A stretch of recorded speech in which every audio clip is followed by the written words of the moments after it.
Olá, amigos! Nós hoje estamos aqui, dentro do Projeto Palavra. Nós vamos falar sobre um assunto para casais. Nosso tema de hoje é, para nós, o que é o casamento.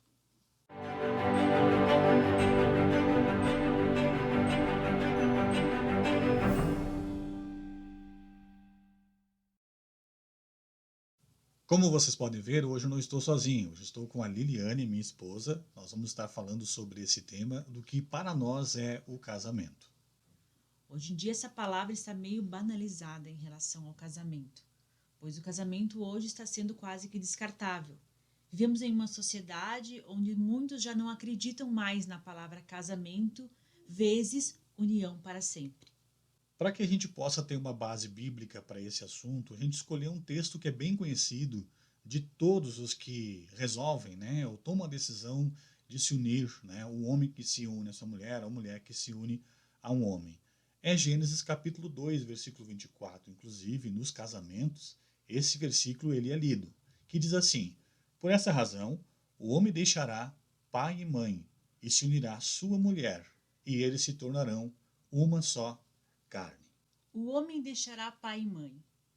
Hoje vemos muito dos casais que resolvem manter essa linha de matrimônio, não deixando essa parte e acabando se unindo à sua mulher, carregando dentro de si pai e mãe ainda. Eles levam para dentro do lar ou acabam morando junto com os pais e não deixam esse vínculo. Quando fala deixar pai e mãe, não significa abandoná-los para sempre. Porém, para que seja criada uma nova família e que ela seja estruturada, ambos devem viver financeiramente longe de pai e mãe, não dependendo de pai e mãe. Para que um casamento seja feliz, ambos têm que se sustentar. É muito comum a gente perceber algumas pessoas que elas casam, né? E aí aqui o texto está falando unicamente para o homem, mas muitas vezes há homens que não são responsáveis, né? Eles idealizam o casamento, mas não se desconectam da provisão, do, do cuidado, né, que os pais, até mesmo propriamente financeiramente e outras situações de apoio, e não deixam pai e mãe. Muitas vezes nós temos percebido homens que o casamento ele não é desconectado do restante da família. E é interessante que o texto diz: o homem deixa pai e mãe. Como a Liliane falou, não é abandonar pai e mãe, mas é entender que a partir desse momento ele é responsável por uma casa, por um lar, por uma família. E nesse quesito muitos têm errado, muitos têm falhado, porque volta e meia essa pessoa muitas vezes se vê em uma circunstância de dificuldade, né, e dilema, e ele acaba, ao invés de conversar com a esposa, de trocar uma ideia para saber o que eles juntos poderão fazer, ele simplesmente se cala dentro de casa e vai buscar a informação e a opinião do pai e da mãe. Não consegue ter esse desvincular, né? E acaba trazendo muitas vezes algumas algumas intempéries para dentro do seu relacionamento, um novo relacionamento conjugal com a pessoa que ele escolheu para viver. E quando fala que eles vão ser um, significam que dois vão ser um.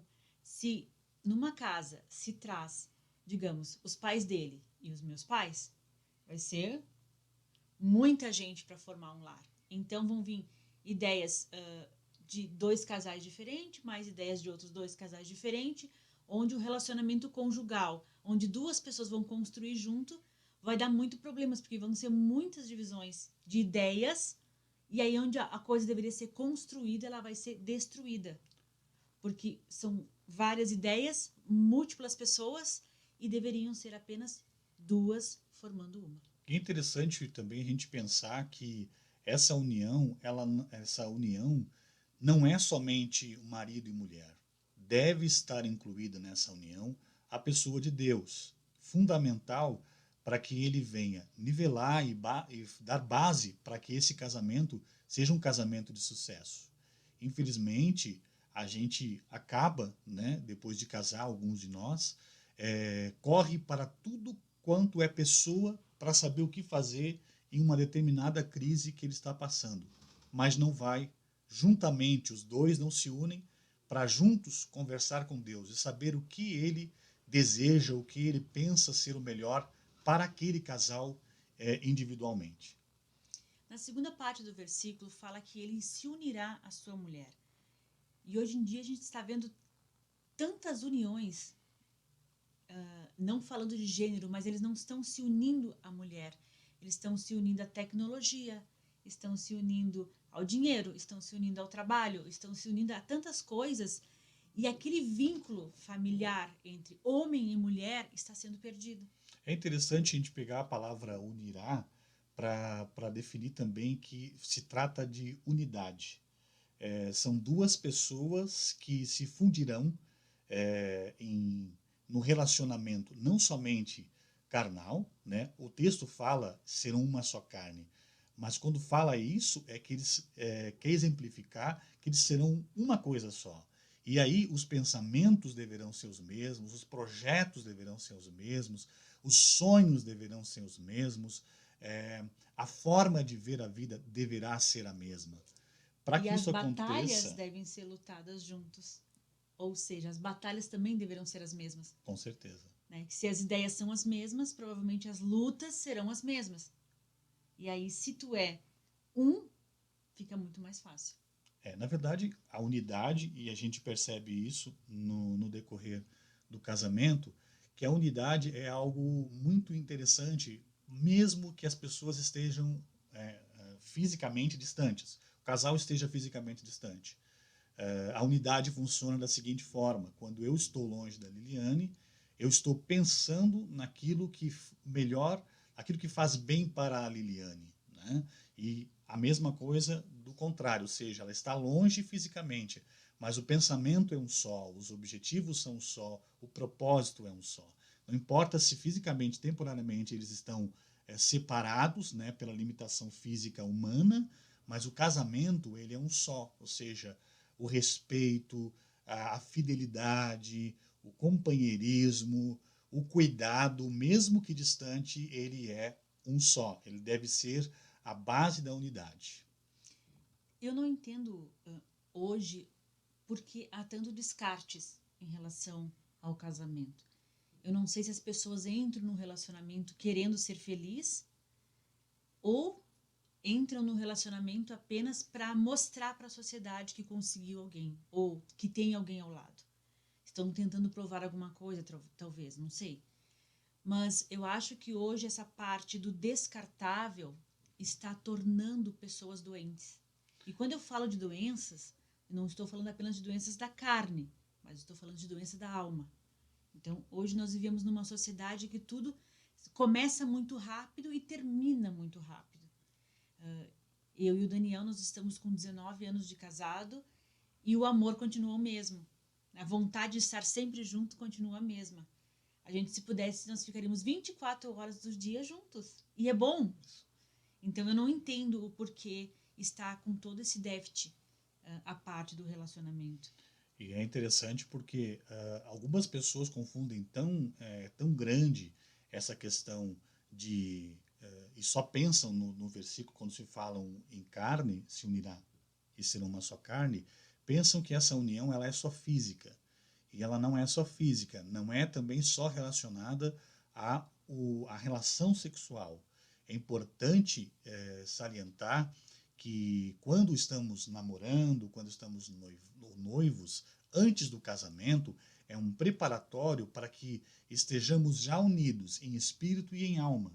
E muitas vezes o que acontece é que alguns casais equivocadamente se prepararam antes do casamento para saber se a pessoa era boa no relacionamento sexual, invertendo, porque deve ser consequência, na verdade, do bom relacionamento de pensamento, de alma, de espírito, de uma união que deve acontecer de compatibilidade de gêneros que são totalmente diferentes, mas que resolvem abrir mão de algumas questões particulares para um bem comum, um bem do casal.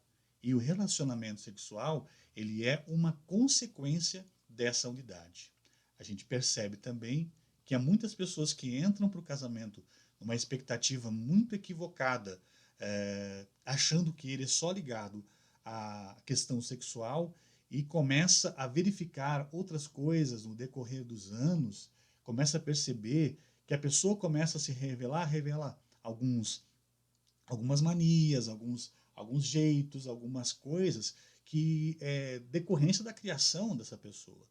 E ele começa a entrar em choque com muitas pessoas não conseguem conviver com essas diferenças. E muito por quê?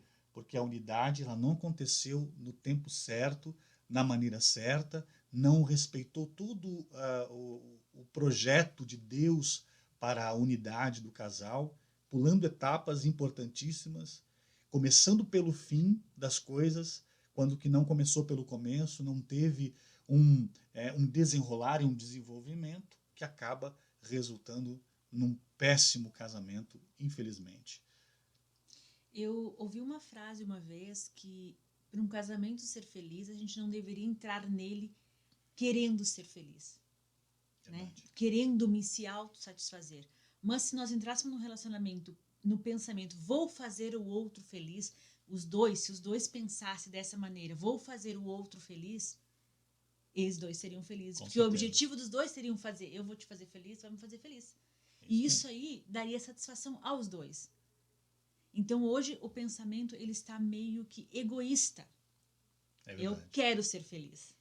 Então no momento que é só para mim, eu quero, eu. Então isso me torna uma pessoa má, Isso uma pessoa egoísta. Vai chegar ao ponto de eu dizer, como é que tu fez uma coisa dessa não pensando na minha felicidade? Ou seja, são pessoas que não entenderam realmente qual que é o propósito do casamento e colocam muitas expectativas em alguém que é tão falho quanto ele. Que, na verdade, essas expectativas de perfeição, de tudo dando certo, essas expectativas elas devem ser colocadas em Deus. Ele é que deve ser o elemento principal dentro dessa união e desse casamento. Olha que coisa maravilhosa que me surgiu agora. Quando a igreja é comparada como a noiva de Cristo, e Cristo morreu pela igreja, em momento algum Cristo quis se satisfazer. Ele sempre quis fazer a noiva feliz. Então, esse é o propósito do casamento, né? Tem que fazer o outro feliz. E foi o que Cristo fez. Em momento algum, Cristo trouxe para ele a minha satisfação, meu bem. Não, ele sempre foi o outro. A igreja, a noiva. Vou morrer por ela. E é muito interessante porque exatamente é a questão de doação, né? A pessoa abre mão dos seus desejos particulares e procura fazer a felicidade da outra pessoa. É óbvio, né, que isso vai ser em contrapartida, quando existe amor verdadeiro, quando ele teve uma base principal, se as coisas se iniciaram da forma correta, tudo vai dar certo. Ah, mas não vai ter dificuldades, não vai ter problemas, vai ter. Mas só que a gente vai conseguir vencer, porque a base desse relacionamento, ele não foi unicamente fundamentado na questão sexual, que é uma das coisas que nós vemos como sendo o maior problema de alguns casais em nossos dias. A gente espera que você tenha gostado desse vídeo. A gente não quer ser muito extenso, até porque muitas vezes as pessoas não querem continuar assistindo o assunto. Mas se você gostou desse assunto, gostou da forma como a gente está falando sobre isso, por favor, compartilhe, né? Comente também, dando sugestões de assuntos que vocês gostariam de ver nós comentando aqui e falando sobre relacionamento de casal. Obrigado, gente. Deus abençoe.